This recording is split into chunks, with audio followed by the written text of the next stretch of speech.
Thank you, candidates. Now we'll have an opportunity to hear a 2-minute summation and closing statement.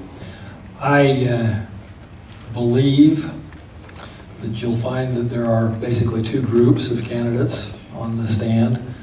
There are candidates that are interested in having more government. It's going to cost you more. Governments always want to grow and they always want to do really good things, but it always costs more. And so it will take more of your taxes, more of your utility fees to do the things that everybody wants to do. Some of those things need to be done.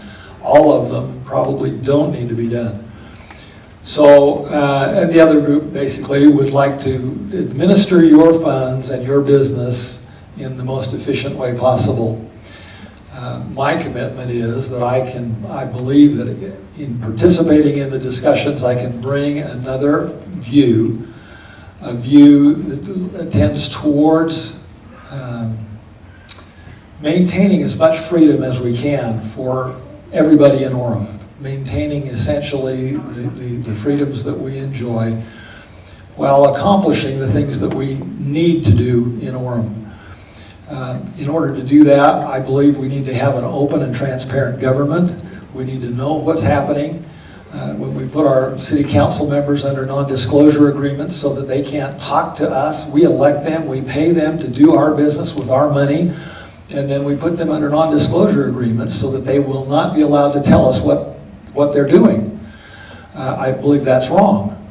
I believe we need to have total transparency in the government, and I believe I can be helpful to make that happen, as well as to generate a consensus around good, solid principles that will preserve our freedom. We had people say, well, Orem can be anything we want. No, it can't be anything we want. There are principles that we have to judge by. There are rights that we have to preserve, and I believe I can help do that. Thanks very much.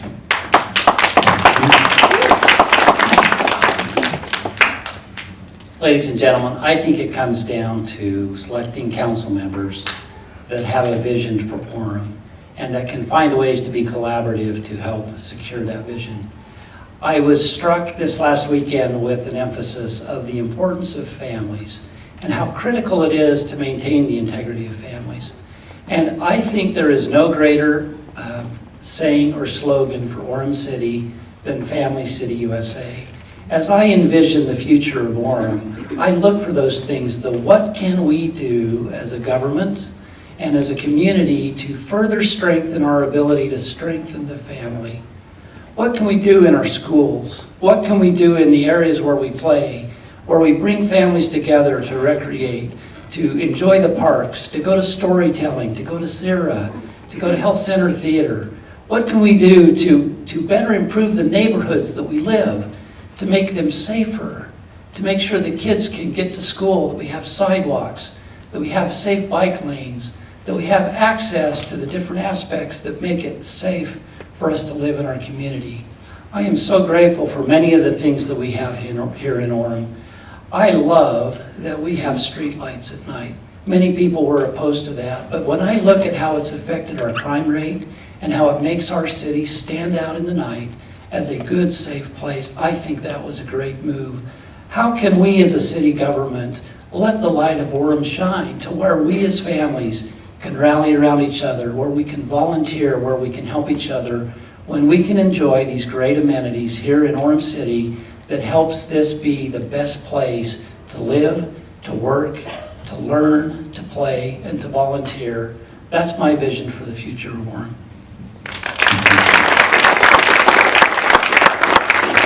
Dear, could I get you to get that new poster I just put together?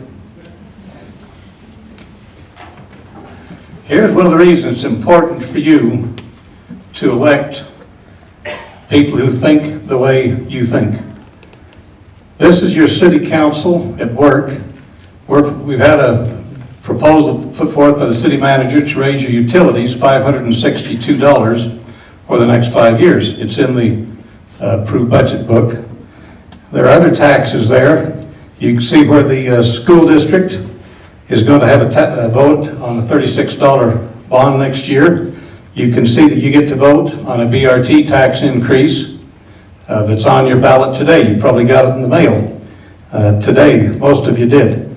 Anyway, if you go through the bond for the BRT, if you go through the mall subsidy, the city council and your state legislature, the Alpine School District, we have discussed spending $998 for every one of your houses this year. Now, do you know how much that you get to vote on? You get to vote on that $36 bond that the Alpine School District is going to present to you next year, and the $104, that's for a family of 4. That's what you get to vote on this year that's on the ballot. Now, if you don't like the things we're doing, it's too late. We're only going to let you vote on 2 of those things. Every one of those colors represent another tax increase or a fee increase. If you vote for the wrong people, you're going to end up with every one of those. You only get to speak up on a few of them. So I love this city. I was raised here. I've stayed here. I've raised my family here. But I want to help you protect your money too. Nationally, your net income has dropped 7% in the last 5 years. Your money counts to me, and I'm going to try and protect it. Thank you. Thank you for this opportunity. We've heard a lot about economic development today, and some have been categorized, but I have done it. I have helped over 200 businesses, and I went through and whether it's the mom and pops or a large Fortune 500 company, I have worked on various levels. It's not giving buckets of cash and picking winners and losers. It's helping people who have a vision, who have a dream. What is more exciting than helping an entrepreneur who wants to write a business plan, connecting them with the right people?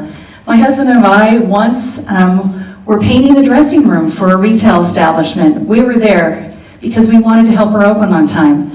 Like I said, I wrote a proposal for Adobe, bringing that to North Utah County.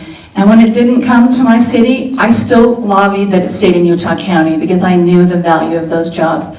And so I'm the person who's actually been in the trenches, and with my current role at SCORE as the chapter chair, I'm helping people. I'm helping them take their business plans, getting them the right marketing, financing, things like that. We're working at the UVU's SBA office at the BRC, and so I'm there doing it. And I really do care about businesses, and that's how we're going to keep our taxes low. But I'm a mom, I'm a grandma, I got 19 grandchildren, and I care about their future.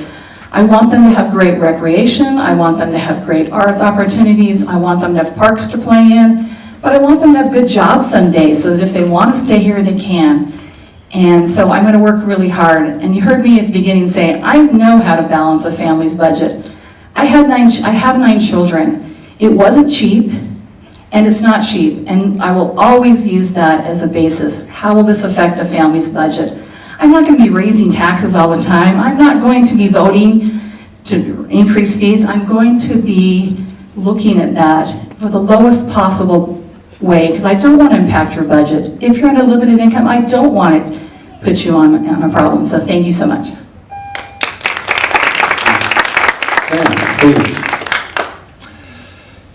A great disservice has been thrust upon Orem residents over the last several years, and you can see it in the pie charts that have been demonstrated tonight. You are entitled to reliable information with integrity that represents the truth. And what you're receiving, those charts that you're receiving in the mail, do not represent the truth. I'll just give you one example. The largest wedge on a pie chart that you have in your mailbox right now is a lie. That's not my opinion. A candidate is stating that Orem is building a water tank, a 10 million gallon water tank for the city of Vineyard. Why in the world would Orem build Vineyard's water tank? Right? We're not. Vineyard is building their own water tank. They're building 2 actually, a 4 million gallon tank and a 2 million gallon tank. I wish I had time to go through all of the points where information has been misrepresented or taken out of context. If you come talk to me afterward, I'd love to share that with you. I've also been attacked as the pro-utopia candidate. If I was pro-utopia, I never would have started going to the meetings. Utopia is not functioning properly. We need a solution. We can't just sit back and do nothing and pay the debt for another 30 years. My plan for utopia, as far as I know, I'm the only candidate that has a plan for utopia. costs 1/6 of what we're paying right now. And we actually get a complete build-out. This isn't just something that, oh, I've got a neighbor that has that. He says it's really great, but I can't get it here at my address. That goes away. The connection fee of $3,000, preventing people from signing up for the service, that goes away. I'd love to talk to you more about that, but I'm out of time. Thank you, and thank you for coming this evening. Thank you to our candidates. Ladies and gentlemen of the audience, would you please join me in applause for their candor, opinions, and willingness to engage in our great city. Thank you.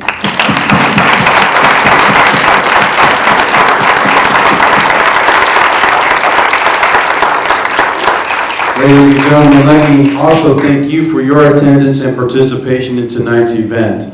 It's important that you're here. Local politics is, well, it can be messy, but it's very, very important because it impacts our quality of life now and in the future. We again thank you for your involvement and encourage you to be informed voters and vote either early by mail or turn out to the polls on November 3rd and vote for our 3 citywide city council seats, which are open for election.